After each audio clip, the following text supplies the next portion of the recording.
What's up, guys? So today we're going to be talking about why I quit smoking pot. Quick background story. I started when I was 15, grew up in Southern California, was more or less peer pressured into it, which again is my fault. My late friend Josiah, rest in peace, he struggled with issues and he didn't want to be alone in that. So he brought me in and he got me smoking. And man, at first I wasn't hooked. At first I was like, nah. And then, dang, I got hooked. So, I smoked pretty much every day for over 10 years, which really, when you're in the midst of it, when you're in high school, just out of high school and college, you really don't think anything of it. I got my grades done. I got through school. I got through college. I have a decent job. But I also think, how much damage have I done to my brain and how far have I set myself back because of it? When you're young, you just think it's the cool thing to do. Like, I swear, when I was young, all I wanted to do was just live on my own and be able to smoke pot on my own. And, fast forward 5, 6, 7 years or whatever, I was able to do that. I would ditch a lot of class in college to just stay home, smoke, and play video games, which at the time I really thought I enjoyed. But, I come to find out when you look at it years later, it starts to become a crutch, when you feel the need to get high to do everything. And one thing I really noticed in high school, I was very social. I was able to talk to a lot of people and the weed didn't affect me that much. But over time, I learned that the weed really started to affect my social skills and abilities. I didn't want, even in college, I forced myself to do it, but I wasn't as articulate and as competent as I think I could have been if I was sober, because every time I tried to get myself out there, there's a good chance I was stoned doing it, and my heart rate and everything would be through the roof. My social anxiety would be through the freaking roof. And now coming up on the other side of that, my social anxiety is pretty much gone, and I've been able to get myself out there, talk to people, and I don't like the idea of self-promotion, but more or less doing that, by just being yourself and talking about your interests. That is kind of a natural form of self-promotion. And I was always told in school, I would do presentations, I would do a lot of things high, and the teachers told me I did a good job. But really, when I think about it, I feel like I did a horrible job, and I feel like I did the bare minimum. And that's the thing that I want to say today is marijuana makes you want to do the bare minimum. For pretty much everyone I know that started smoking pot and is still doing it today is getting along in life doing the bare minimum. And you become way too complacent in what you are doing. You're okay with just staying home and playing video games. You're okay with not having a girlfriend. You're okay with satisfying your lusts with online explicit material, which is a whole nother topic on something I've been free of for a couple years now.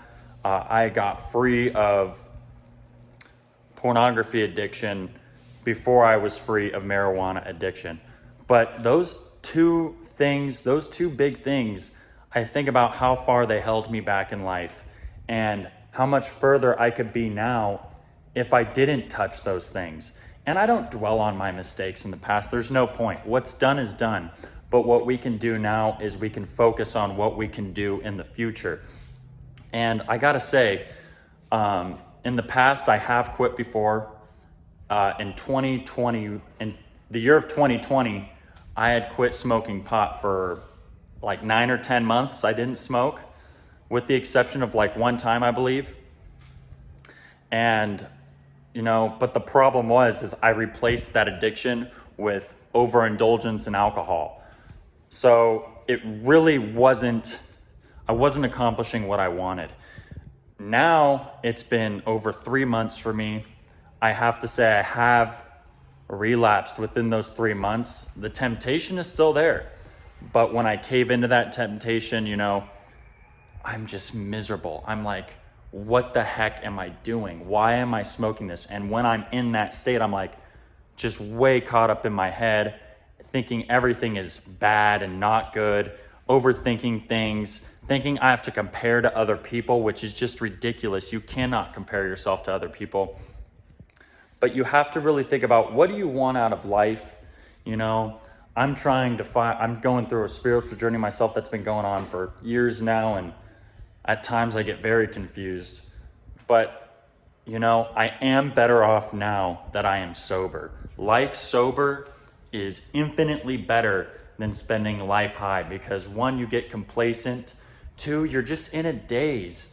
Like, for me, I thought I was very confident when I was high. But now just little things, like I picked up skateboarding again, and skateboarding, I used to skateboard pretty much exclusively high, and I could do what I wanted to do, but it took way more effort. Now I'm able to do what I want to do with significantly less effort, like doing a kickflip.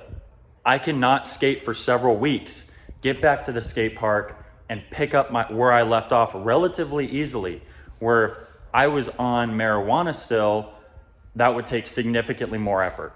Coordination definitely goes way down. To the people that say you're just as coordinated or that you're doing better when you're smoking pot, that is definitely a lie. That's the thing too, is people want to tell you that marijuana isn't addictive, that marijuana is just a chill drug. That's where they get you, because on the surface it seems not addictive. On the surface, you feel like you're getting great sleep, that you can function, that you can quit at any time. But those low barriers to addiction, let me rephrase this. The feeling of it not being addictive, the feeling of it being so harmless, is the trick it plays on you, and that's part of the reason why it is so addicting.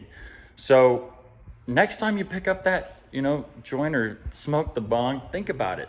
Think about, is this what you want your legacy to be? Do you want to be known as the person that's just getting high all the time? And if you're one of those people that hides the habit like I did, I hid the habit from pretty much everyone I knew unless they were a stoner buddy. Even some of my stoner buddies, I would lie to them and say, no, I haven't smoked, when I indeed have.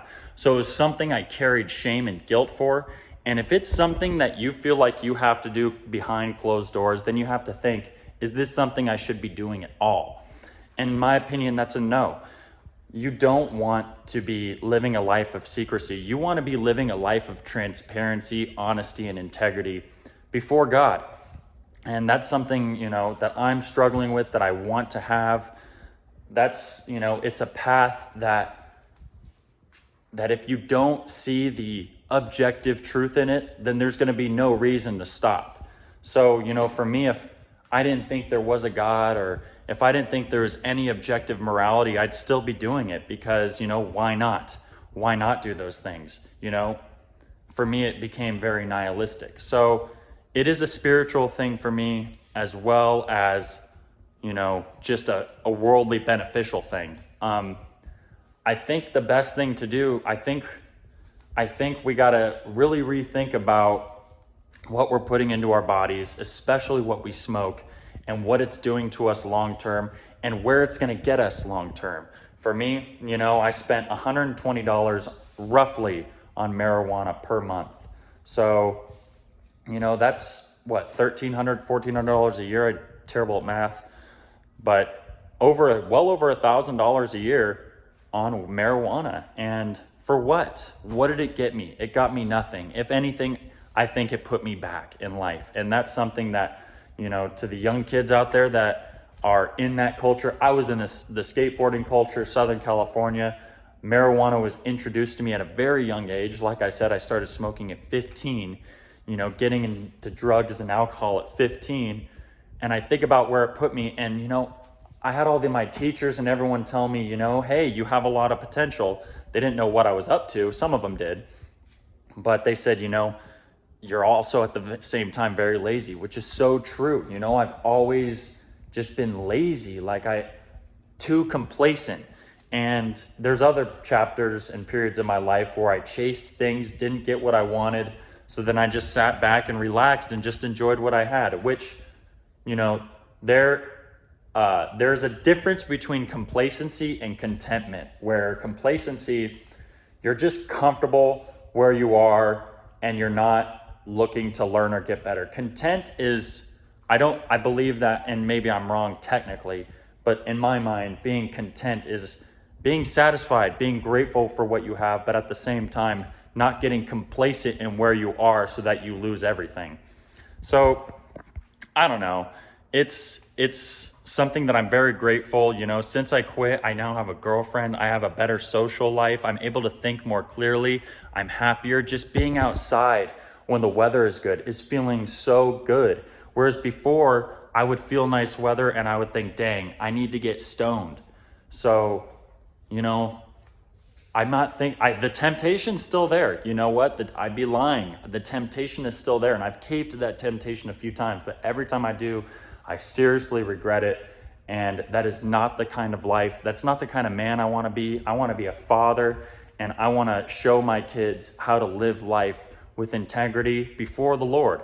So, you know, this isn't something I've talked about. It's hard for me to talk about, but it's something that I think, you know, creating content or whatever and putting yourself out there is important, and that's what I'm trying to do in my future business and for myself right now. So I don't know, I really hope this helps someone out there, that if you're thinking about smoking, just think about what it's doing for you, and is it serving you or are you serving it? You know, we're a slave to our sin. So think about it, pray about it. And, you know, quitting is a journey. You know what? It hasn't been easy, but I do ultimately think it's worth it. And you know what? If you guys need any help or want someone to talk to, you leave a comment down below and we can get in touch. We can talk on the phone. We can email, whatever you're most comfortable with. Hey, I really appreciate it. I hope you guys have a great day.